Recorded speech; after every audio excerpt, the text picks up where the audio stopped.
Okay, let's dive into this. Welcome to today's Explainer, where we're taking a long, hard look at the ultimate sacred cow of personal finance.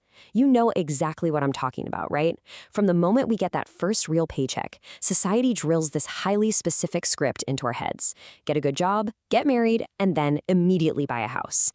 It's the culturally ingrained American dream, and honestly, almost nobody ever questions it. We've all heard the mantra over and over again that renting is just throwing your money away, and you've probably felt that intense societal pressure yourself. It's tough. The widespread assumption out there is that homeownership is this ultimate symbol of adult success. And if you're renting, well, the vibe is that you must be somehow failing or just wasting your hard-earned cash. But what if it's the exact opposite? Here's the massive disruption that the real estate industry really doesn't want to highlight. What if buying a house is actually destroying your early retirement? Think about it. If you blindly lock yourself into a 30-year mortgage without running the actual numbers, buying that house might be the exact reason your FIRE timeline, your financial independence retire early goals, gets delayed by an entire decade.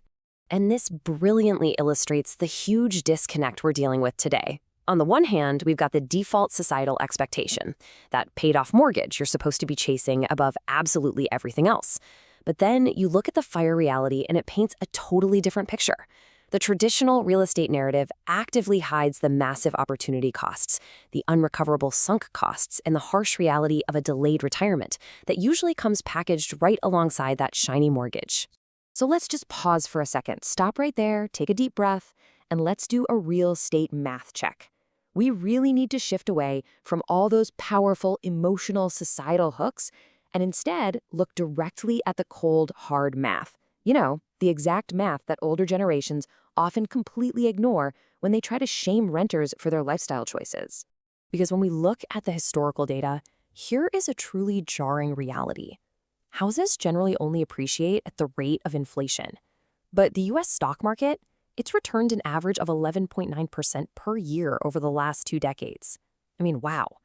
That is an absolutely massive gap in wealth generation potential, and it's one you simply cannot afford to ignore. Section 1. The Money Pit. Let's look at emotional anchors and sunk costs. Now, what's really interesting about this slide is how it exposes the trap of emotional buying.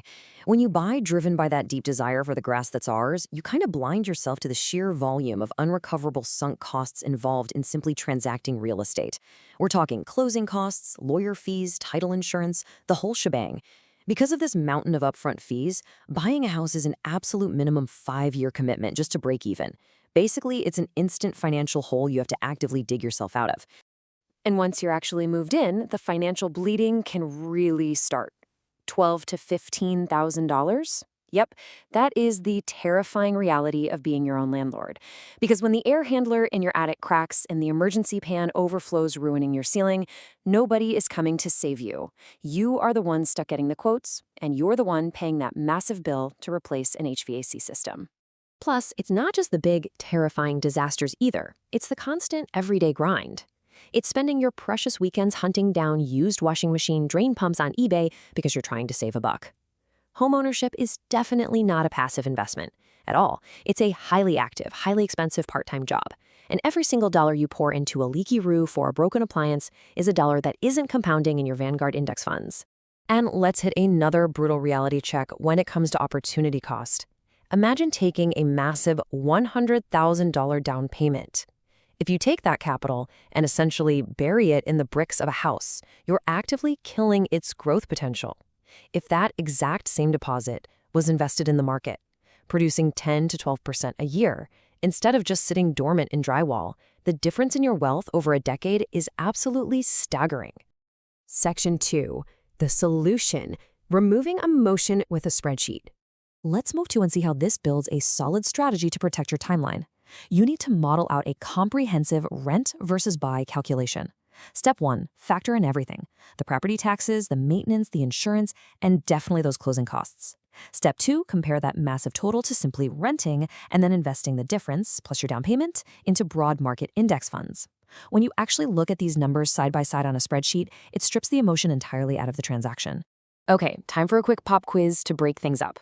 I want you to actively consider this right now. Seriously, do you value the security of owning your own walls, or do you value the total freedom to pack up and move across the country if an amazing opportunity suddenly arises? Your honest answer to this exact question fundamentally dictates whether your fire strategy should prioritize geographic flexibility or structural permanence. This comparison highlights exactly why many of the most successful participants in the fire movement actually reject real estate altogether. They choose to rent because it buys them ultimate flexibility. Renting gives you a capped maximum housing expense and keeps your capital fully deployed and working for you in the stock market. Buying, on the other hand, exposes you to those dreaded surprise repairs, severely reduces your geographic flexibility, and keeps your net worth literally tied up in physical bricks. Now, I know the immediate fear with renting is the constant threat of annual rent increases and inflation. But remember, stocks also appreciate during times of inflation. While you obviously can't physically live inside a stock portfolio, you can absolutely live inside a rented home that is entirely paid for by your capital gains and dividends.